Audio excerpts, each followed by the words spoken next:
JSSC CGL की जांच कर रही सीआईडी की टीम अब मिथिलेश सिंह को तलाश रही है।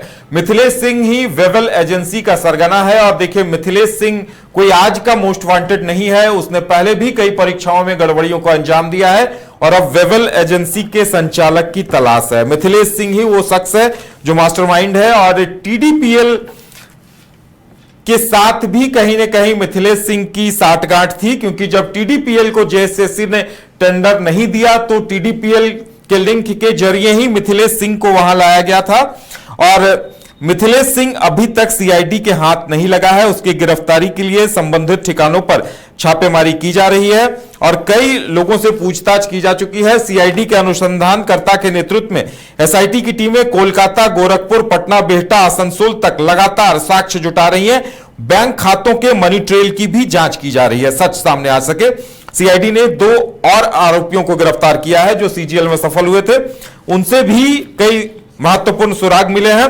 और देखिए जो जानकारी सामने आई है कि 19 सितंबर 2024 को चंद्रपुरा के दुग्धा कोलवास्त्री होटल में अभ्यर्थियों को पेपर रटवाए गए थे और बताया जा रहा है कि यहीं पे अभय तिवारी की पत्नी और भाई भी थे, उन्हें भी उत्तर रटवाए गए थे। और देखिए जो जानकारी सामने आ रही है, न्यू बसंत बहार होटल, वहां पे जो कमरे बुक कराए गए थे उनके खाते निकाले जा रहे हैं। 19 सितंबर को अभ्यर्थी यहां पहुंचे थे, उन्हें पेपर रटवाए गए थे। किस कमरे में कौन सा अभ्यर्थी रुका था यह स्पष्ट नहीं हो पाया, लेकिन कौन कौन अभ्यर्थी वहां पहुंचे थे इस बारे में जानकारी सामने आई है।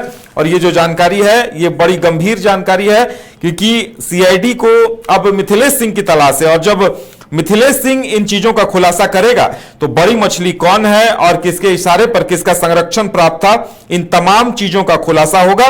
और अब देखिए जब टीडीपीएल के रामवीर सिंह से पूछताछ हुई है तो टीडीपीएल के रामवीर सिंह ने भी बड़े खतरनाक खुलासे किए हैं। रामवीर सिंह ने यह बताया है कि भाई जो पैसे अभ्यर्थियों से वसूले जा रहे थे उन्हीं पैसों से टीडीपीएल के कर्मियों को सैलरी दी जा रही थी और उन्हीं पैसों से, उन पैसों से जब तब श्वेता गुप्ता जो उप परीक्षा नियंत्रक थी और एल ख्यांगते जो जेपीएससी चेयरमैन थे, उनके जितने खर्च होते थे उन खर्च को भी टीडीपीएल उठाता था।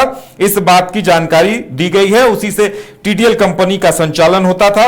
घोटालों से जो पैसे मिल रहे थे उस पैसों से चेयरमैन एल ख्यांगते और श्वेता गुप्ता ने कई निजी यात्राएं की थी, उनके कई ऐसे खर्च थे जो कंपनी वहन कर रही थी। देखिए आपको बता दें कि जनवरी 2026 से लेकर जून 2026 तक 3 बार रांची से दिल्ली, बैंगलोर आने जाने का टिकट बनवाया गया था।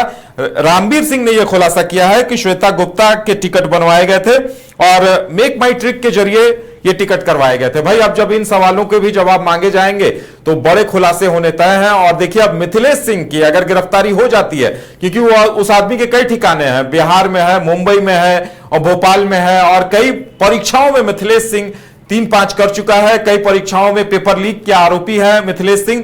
और मिथिलेश सिंह की गिरफ्तारी की अब बस देर है। मिथिलेश सिंह अगर अरेस्ट हो जाता है तो बहुत सारे अहम सुराग मिलेंगे और इस डील को कराने में कौन कौन सफेद पोस्ट थे, कौन कौन बड़े अधिकारी थे, बड़ी मछली कौन है, इन तमाम चीजों का खुलासा होगा। अब देखिए शिद्दत से इंतजार मिथिलेश सिंह की गिरफ्तारी का है और अब इंतजार ये इस पूरे मामले में बड़ा खुलासा तभी होगा जब मिथिलेश सिंह अरेस्ट होगा और वो बातें कितनी लोगों के सामने आती हैं, आम पब्लिक डोमेन में इन बातों को कितना लाया जाता है, इस पर बहुत कुछ निर्भर करता है।